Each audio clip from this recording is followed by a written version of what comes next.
하나님 아버지 하나님, 이 저녁에 다시 아버지의 말씀을 배우고자 저희가 모였습니다.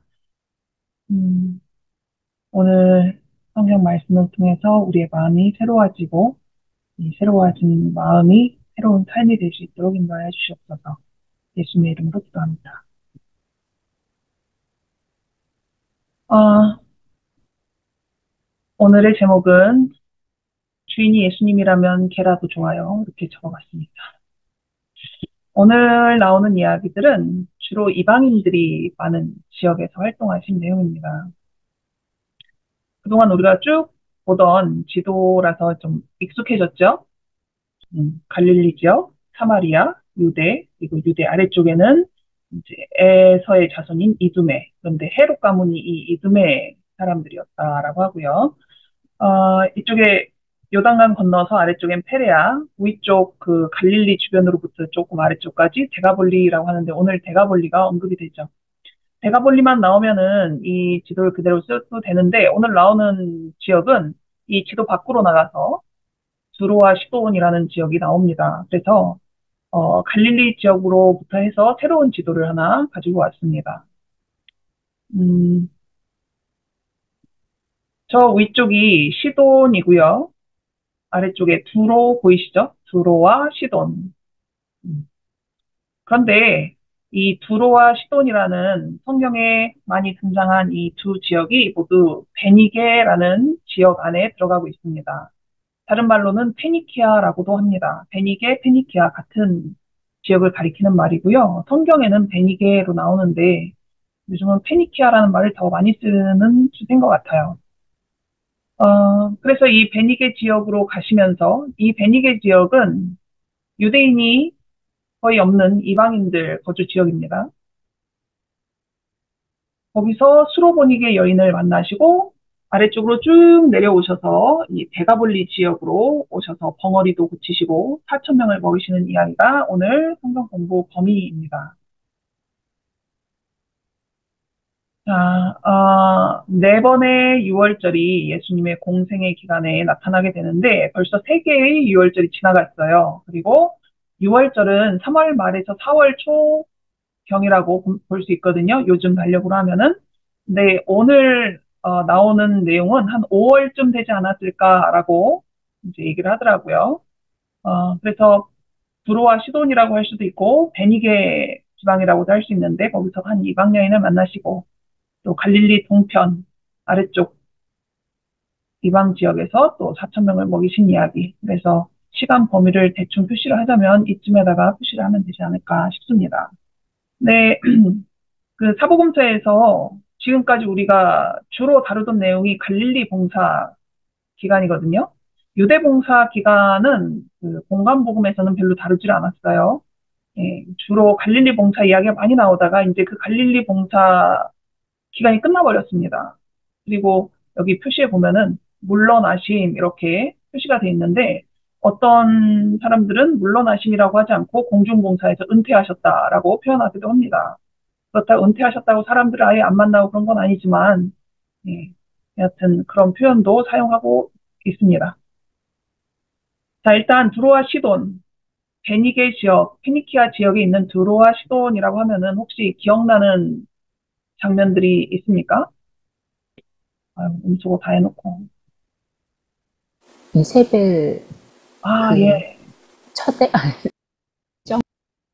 네, 이세벨과 관련 있습니다. 맞습니다.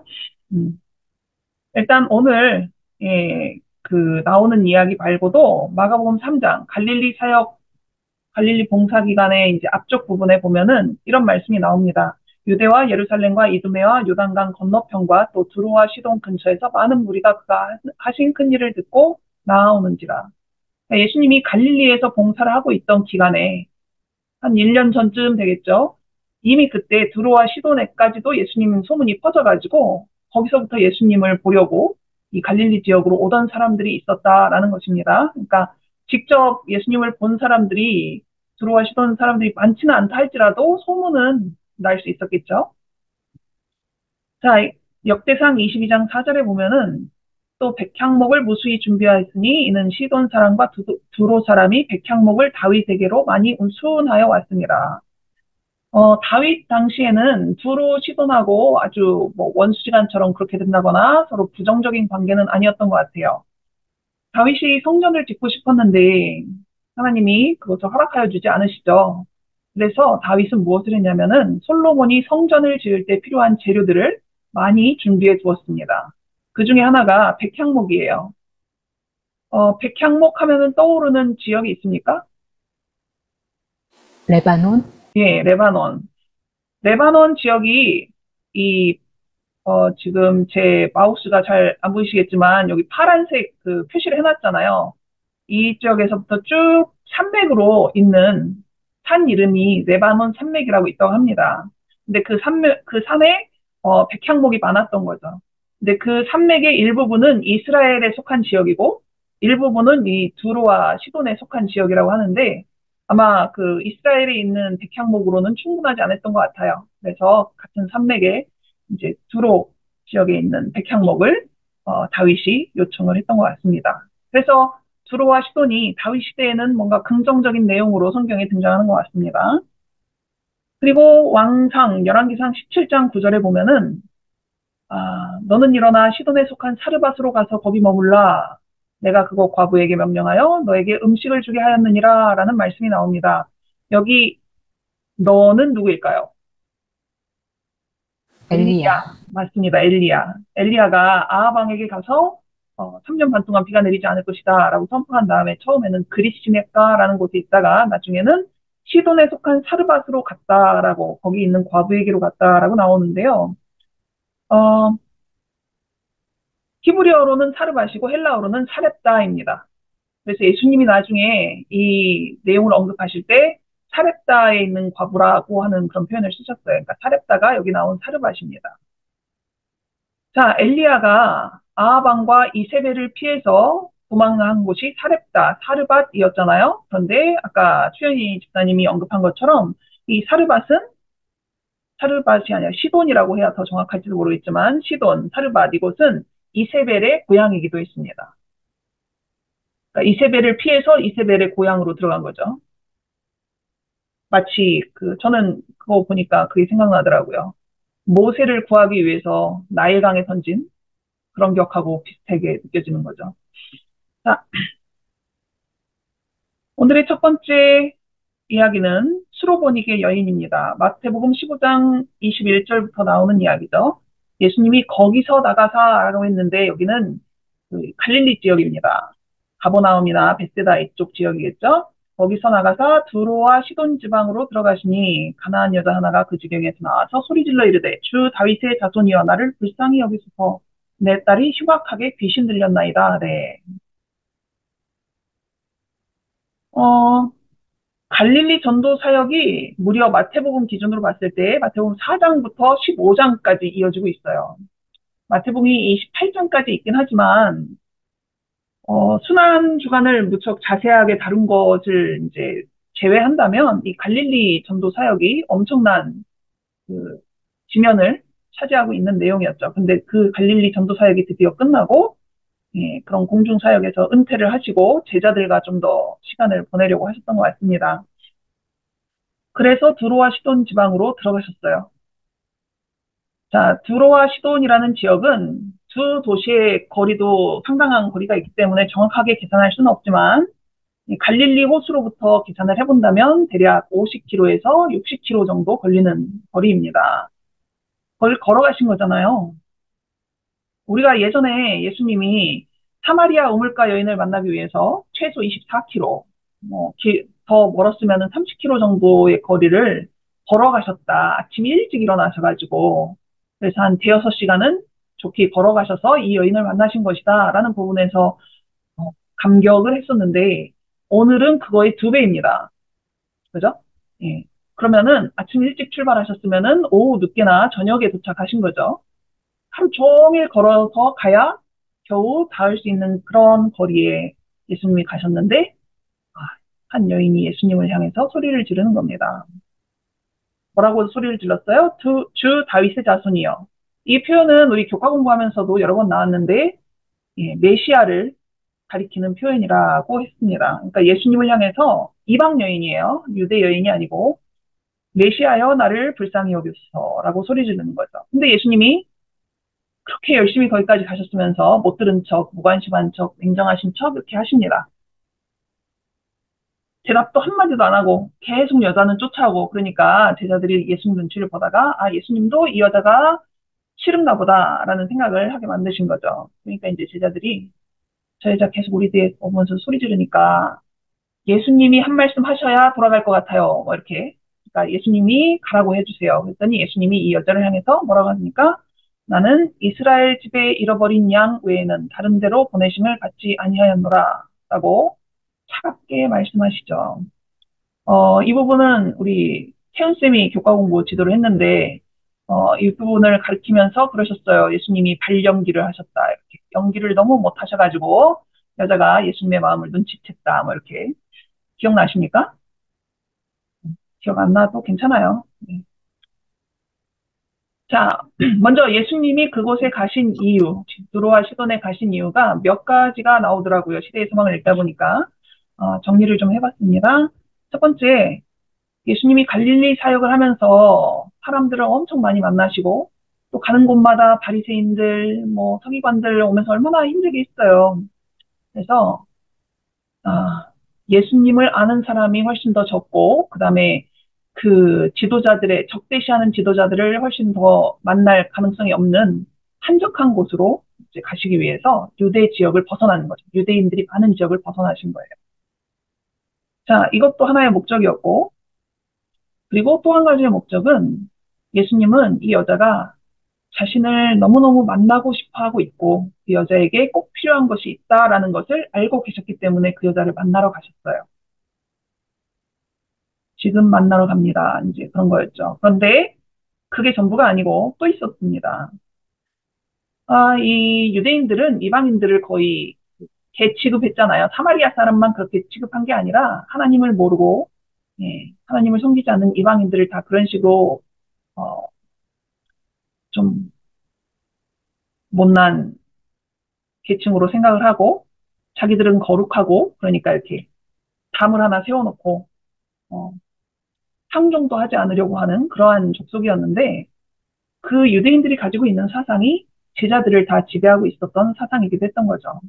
근데 예수님은 유대인만 사랑하시는 게 아니라 인류에 속한 모든 한 사람 한 사람을 다 사랑하시잖아요. 그렇다면은 유대인들이 어떤 교만과 편견으로 만들어 놓은 이 장벽이 무너져야 될 것을 아셨던 것입니다.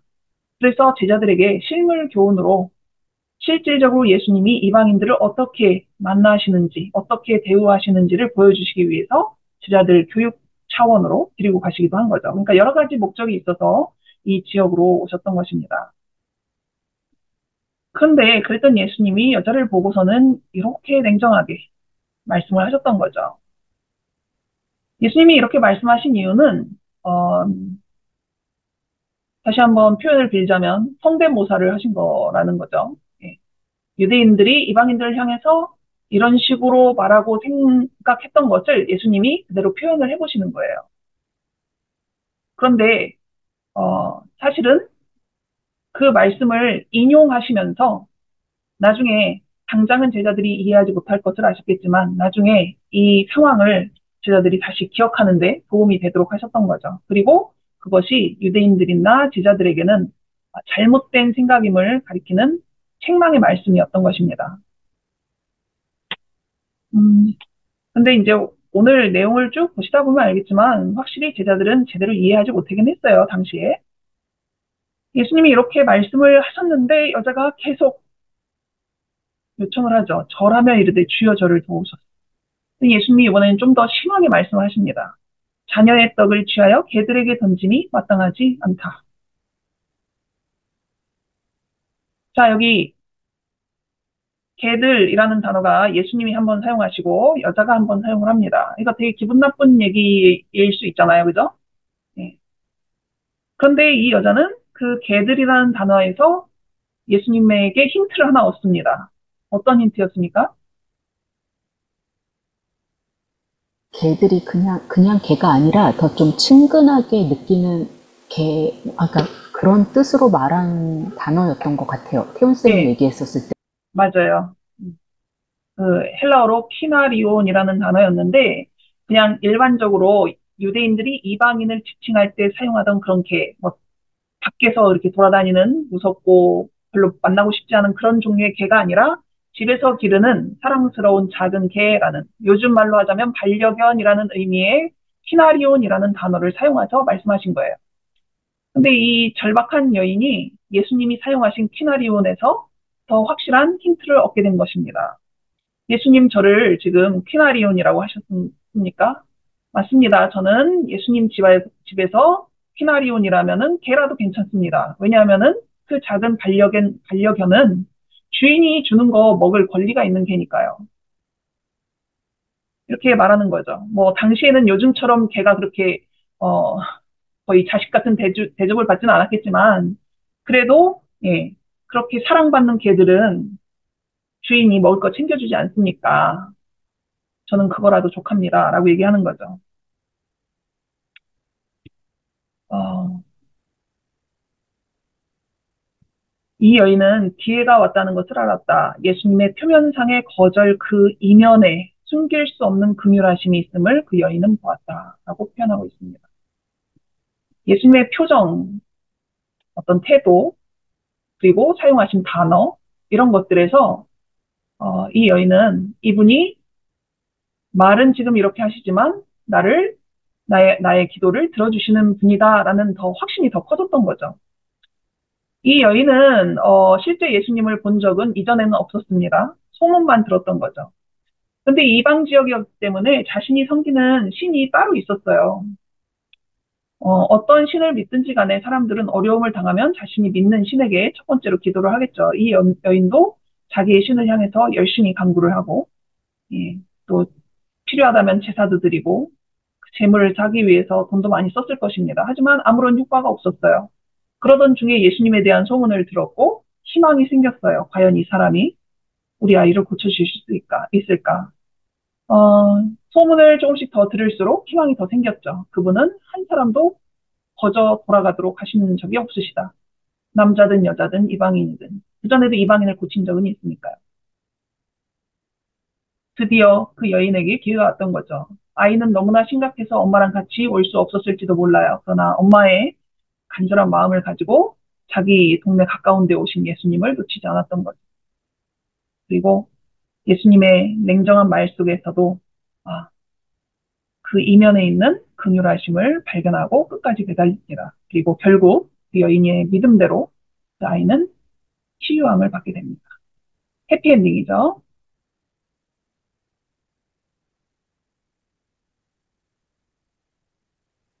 어, 한 마리의 개가 되는 예수님 집안의 한 마리의 개가 되는 특권을 얻을 수가 있다면 개로 취급되는 것을 기꺼이 감수할 수 있었다라고 표현을 합니다. 저는 아이가 없지만 아마 아이가 있는 분들은 더 이 마음에 동의를 하실 수 있을 것 같아요. 내 아이를, 그죠? 불치병에 걸린 아이를 살릴 수 있는 방법이라면 내가 개 취급을 당해도 고쳐만 주신다면. 근데 더군다나 잘 들어보니 그 개라는 단어가 예, 반려견이라는 의미라면 어, 그거는 괜찮지 않을까. 그 시편에 보면은 다윗이 그런 얘기 한 적이 있거든요. 내가 어, 하나님 성전에 문지기로 살아도 좋다 이런 표현이 있어요. 문지기. 제일 안 좋은 직업일 수 있는데 당시로서는 그래도 하느님 집의 문직이잖아. 난 그거면 족하다 이런 표현이 있는 거죠. 근데 이 여인은 조금 더 믿음이 좋은 것 같아요. 하나님 집에 있으면 나는 개로 살아도 괜찮아. 그리고 그런 여인을 보시고 예수님이 만족하셨어요. 사실은 그 여인에게 그만한 믿음이 있었기 때문에 아, 그만큼 강도가 높은 시험을 받기도 한 것입니다. 욥이 그만한 믿음이 있었기 때문에 그렇게 강도 높은 시험을 받았던 것처럼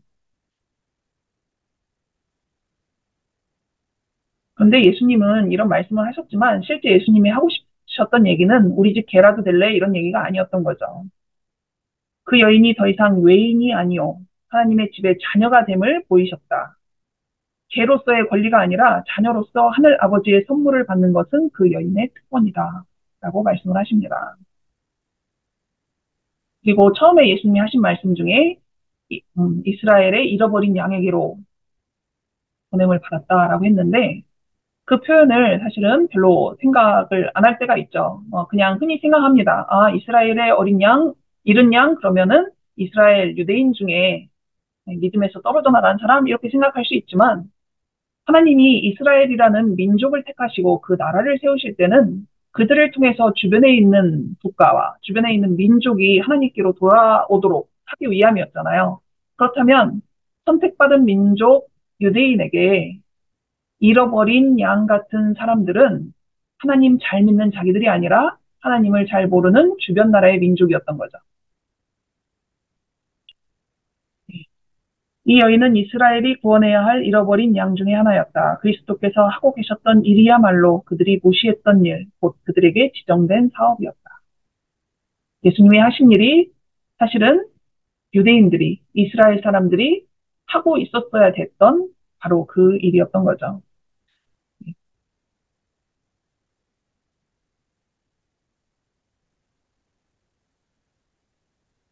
그런데 다시 한번 예수님이 베니게에 가신 목적에 대해서 이야기를 하고 있습니다. 그 일이 이루어진 것은 괴로워하는 여인만을 위함도 제자들과 그들의 사업을 받아들인 자들만을 위함도 아니었다.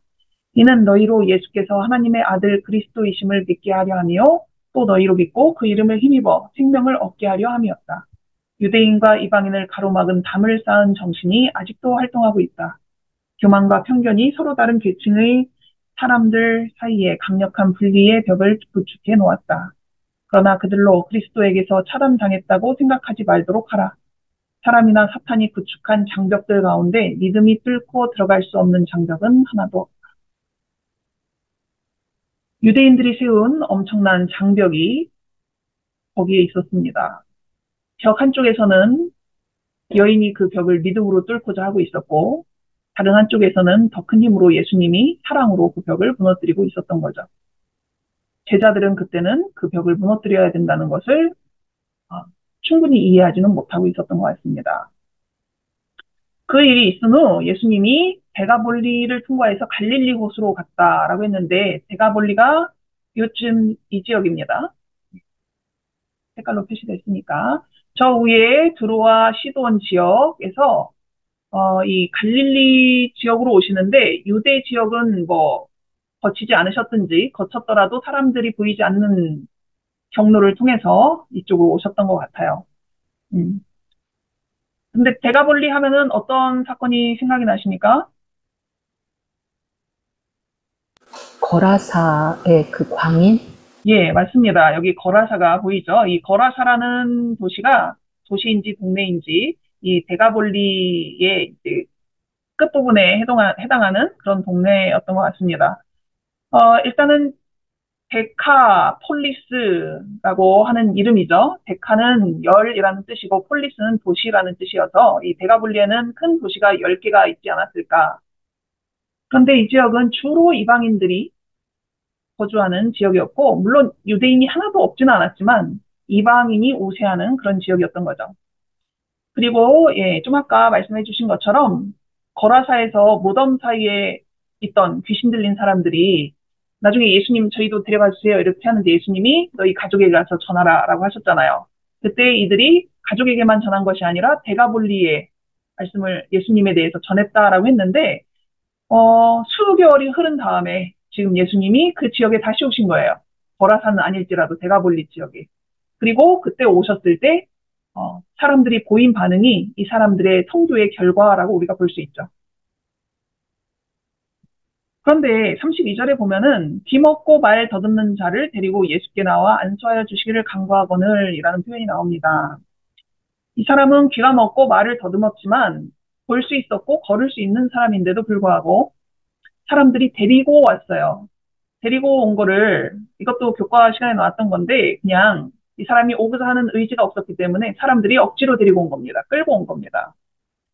다시 말해서 이 사람은 자기가 나을 수 있다, 예수를 만나면 나을 수 있다는 믿음도 없고 낫고자 하는 어떤 간절함이나 소망도 이미 잃어버린 상태가 아니었을까 싶어요. 그런데 이 사람을 사람들이 데리고 왔어요. 끌고 왔어요, 거의. 그리고 나서는 예수님에게 그냥 고쳐주세요라고 하지 않고 안수하여 주기를 간구했다라고 했습니다. 이들은 이방인이었기 때문에 말씀으로 고침을 받는다라는 개념보다는 어떤 의식을 해야 병을 고친다라는 그러한 이제 고정관념 같은 것이 있었던 거죠. 신앙이겠죠. 예. 그래서 이런 이제 요구를 하는 장면이 등장합니다. 근데 예수님이 그 사람을 그냥 거기서 고쳐주시질 않고 따로 데리고 무리를 떠났다라고 했어요. 사람들이 많았을 거예요, 주변에. 그런데 예수님이 그 사람만 데리고 좀 한적한 곳으로 좀 떠나가십니다. 왜 이런 일을 하셨을까요?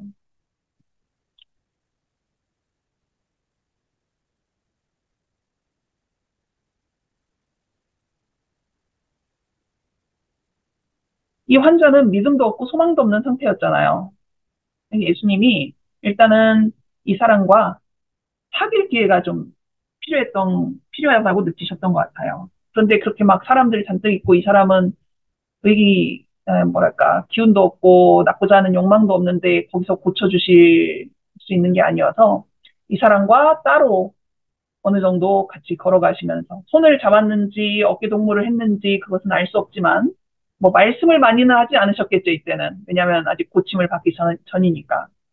그렇게 이 사람과만 시간을 보내면서 관계를 만든 거죠. 아마 이 사람은 방금 전에는 물론 자기를 도와주려고는 했지만 억지로 끌고 온 사람들 틈에 있다가 지금은 자신이 세상에 태어나서 한 번도 경험해보지 못한 부드러운 남자와 길을 걷고 있는 것입니다. 그죠? 들리는 소리는 없지만 아마 예수님에 대해서 호감을 가지게 되었을 것이고 어쩌면 이 사람이 사람들이 나를 끌고 줬던 메시지처럼 나를 고쳐줄 수 있지 않을까라는 기대 또는 희망이 생겼겠죠. 그리고 믿음이 생겼을지도 모르겠습니다. 그리고 예수님이 이렇게 양 귀에 넣고 뭐 침 뱉어서 혀에 손을 대고 이런 거 하시더니 에바다라는 말씀을 하시기 전에 탄식하셨다라는 표현이 나왔죠. 이 사람만을 향해서 탄식을 하신 것은 아닙니다. 이 사람의 어떤 현재의 상태를 보니까 귀도 안 들리고 말도 제대로 못하는 이 사람의 상태를 보니까 이 사람이 아니라 영적으로 이 사람하고 비슷한 사람들이 예수님 눈앞에 지나가는 거예요. 진리를 향하여 귀가 열리지도 않았고 예수님을 메시아로 시인하지도 않는 사람들. 입이 있어도 그런 시인을 하지 못하고 귀가 있어도 진리를 듣지 않는 사람들을 생각하니까 예수님이 탄식이 나오신 겁니다. 그리고 이 사람을 고쳐주셨죠. 무엇이든 전지전능하신 분이라고 우리가 흔히 얘기를 하지만 하나님이 하시지 않는 일 중에 하나는 의지를 강요하지 않는 것입니다. 그분은 사람을 처음 만들 때부터 자유의지를 주셨고 그것이 죄를 선택하는 것이든 선을 선택하는 것이든 자유의지를 항상 존중해 주셨죠. 그런데 이 아픈 사람은 지금 아무런 의지가 없었잖아요. 그래서 그 사람을 따로 데리고 가시면서 그런 의지가 생기도록 그 사람의 마음에 낫고자 하는 마음, 예수님을 믿고자 하는 마음이 생기도록 기회를 주셨던 것이고 이 사람한테 아무 말도 하지 말라고 무슨 일이 있었는지 하지 말라고 그랬는데 역시 이 사람도 소문을 많이 냈죠. 자, 그 다음 사건이 4천 명을 먹이신 사건입니다. 자, 우리 이런 수학 문제 정도는 풀 수 있죠. 5대 5천은 7대 최소 7천은 돼야 되잖아요. 그죠? 예. 자, 대가볼리의 사람들이 그 거라사 사람들이겠죠. 더 엄밀히 말하면 귀신 들렸던 사람들이 나음을 입었지만 그거보다 더 중요하게 생각되는 문제는 돼지떼가 2천 마리가 한 번에 물에 빠져 죽었다는 사건이었습니다. 그래서 예수라는 사람이 더 오래 우리 동네에 머물렀다가는 경제적으로 파탄이 나겠다라는 결론에 이르러서 예수님 보고 당장 떠나달라고 요청을 했습니다. 그래서 예수님은 더 이상 아무런 말씀도 하실 수 없고 이적도 베풀지 못하고 그 마을을 떠나셨죠. 그렇지만 남은 이 고침받은 두 사람이 그 동네 사람들과 가족과 대가볼리 지역에 예수님에 대해서 전하기 시작합니다.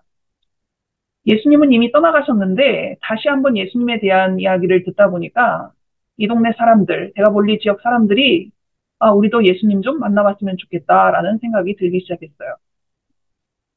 예수님에 대해서 듣고 나니까 너무나 만나고 싶은데 사실은 이 두 사람을 통해서 들은 정보는 너무 적잖아요. 너무 일찍 예수님을 쫓아냈고. 물론 다른 지역에서 이렇게 예수님에 대해서 이렇게 들려온 소문도 좀 있었을 것입니다. 여하튼 이 대가볼리 지역 사람들은 너무나 예수님을 만나보고 싶어진 상태가 됐어요. 선교사들의 예, 사역이 아주 성공적이었죠. 그래서 예수님이 다시 이 동네에 나타나시니까 도시락을 싸들고 예수님한테 쫓아왔습니다. 예수님에 대한 소문 중에 하나는 아마 이런 거였을 거예요. 이 사람은 어느 동네에 며칠 머무를지 알 수가 없어. 그죠? 네. 그러니까 있을 때 만나야 돼. 있을 때 얼굴 봐야 돼. 있을 때 고침받아야 돼. 있을 때 말씀 들어야 돼. 이렇게 생각이 됐을 거예요. 그래서 혹시 모르니까 집에 있는 거 대충 챙겨가지고 예수님 쫓아갑니다. 근데 너무 열심히 들었는지 예수님이 계속 말씀을 해주시는 거예요. 밤이 되면은 그냥 들판에서 사람들이 겉옷 걸치고 겉옷 벗고 이렇게 잡니다. 그렇게 해서 3일째 되니까 도시락이 다 동났어요. 이제 예수님이 돌려보내야 되겠다 생각을 하셨는데 배고픈 채로 보내기가 너무 마음이 안 좋은 거죠. 그래서 제자들한테 말씀하십니다. 내가 무리를 불쌍히 여기노라. 그들이 나와 함께 있은 지 이미 사흘이 지났으나 먹을 것이 없도다. 만일 내가 그들을 굶겨 집으로 보내면 길에서 기진하리라. 그 중에는 멀리서 온 사람들도 있느니라. 근데 제자들이 아 여기 광야인데 어디서 떡을 얻어요. 어떻게 배불리 보낼 수 있어요? 이렇게 얘기합니다. 예전에 5천 명이 모였을 때 그 떡을 주셨을 때는 제자들한테 떡이 하나도 없었어요. 그런데 예수님이 물으시죠. 너희에게 떡이 몇 개나 있느냐? 7개 있어요. 그 어린이의 도시락 떡 5덩이 가지고 5천 명을 먹으셨습니다. 근데 제자들은 지금은 이미 자기들 수중에 7개나 되는 떡이 있었는데 이렇게 대답을 했던 거예요. 어떻게 어디서 떡을 얻어가지고 이런 얘기. 제자들이 5천 명을 먹이신 기적을 잊어버릴 수 있었을까요? 어, 절대로 잊지 못하는 그러한 기억들이 있습니다. 물론 치매에 걸린다면은 뭐 그것도 잊어버릴 수 있겠지만 웬만해서는 잊기 어려운 그런 삶의 경험들이 있는데 제자들에게 있어서 그 중에 하나는 아마 오병이어의 기적이었을 거예요. 그런데 제자들이 지금 이렇게 된 겁니다. 이유가 사실은 뭐 이미 아시는 분들이 있죠. 이유가 뭐예요? 예, 이 지역에서 예수님께 나온 사람들은 거의 다 이방인이었어요. 유대인들이 개 취급하는 이방인들이었어요. 제자들도 7개 떡 가지고 나눠 먹어야지. 왜 개 취급하는 이 이방인들에게 자기 떡 나눠주고자. 뭐 이런 마음은 안 드는 거죠.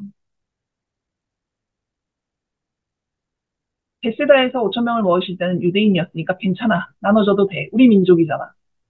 그런데 이 사람들 이방인, 하나님 믿지도 않고 다른 신들 섬기는 사람들. 왜? 왜 우리 떡을 줘야 돼? 주고 싶지 않은데? 이렇게 되는 거죠. 근데 예수님은 주고 싶은 거죠. 결국 예수님은 제자들에게 그 떡으로 나눠주도록 하십니다. 5천 명을 먹이시던 때처럼 사람들을 무리지 않도록 하시고 예수님이 떡을 떼서 제자들에게 주면 그 제자들이 우리들에게 떡을 공급하도록 이렇게 하셔서 이전과 비슷한 모양의 이제 기적을 행하셨던 거죠. 그리고 나서 떡이 7광주리가 남았다라고 이야기가 마무리가 됩니다.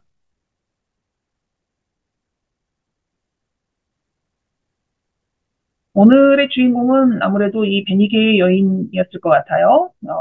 수로보니게 여인이라고도 나오고 이 여인은 믿음으로 유대인과 이방인 사이에 쌓여진 장벽을 향하여 돌진하였다. 그 여인은 자신에게 의심을 일으키게 하였을지도 모를 외관에 상관하지 않고 낙심을 떨쳐버리고 구주의 사랑을 신뢰하였다. 그리스도께서는 우리가 당신을 이와 같이 신뢰하기를 바라신다. 구원의 축복은 각 사람을 위한 것이다. 복음으로 말미암아 그리스도 안에서 약속에 참여하는 자가 되지 못하게 막을 수 있는 것은 자신의 선택밖에 없다.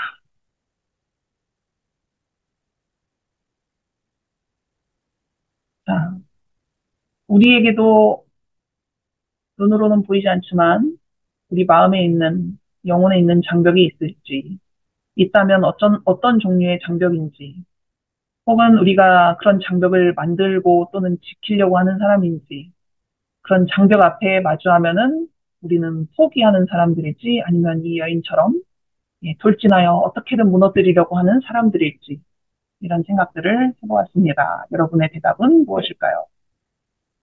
혹은 여러분이 오늘 공부하시면서 하고자 하시는 말씀을 하시면 되겠습니다.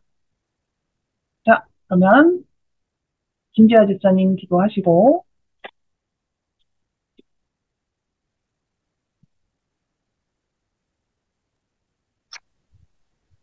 주님, 오늘도 우리 주님의 사역의 과정을 하나하나 살펴보고 배우는 시간을 가졌습니다. 하나하나 배우고 들을 때마다 주님이 저희들에게 주고 싶은 메시지를 저희가 잘 받아들이고 알고 있는지 다시 되새겨 보게 됩니다. 주님의 주신 그런 메시지를 하나하나 잊지 않고 저희가 되돌아보고 알아갈 수 있는 저희 되게 해주시고 겉에 보이는 게 아니라 그 안을 바라볼 수 있는 밝은 눈과 마음을 가질 수 있게 해주세요. 이 아멘. 모든 것 우리 주 예수님 이름 받들어 기도드립니다. 아멘.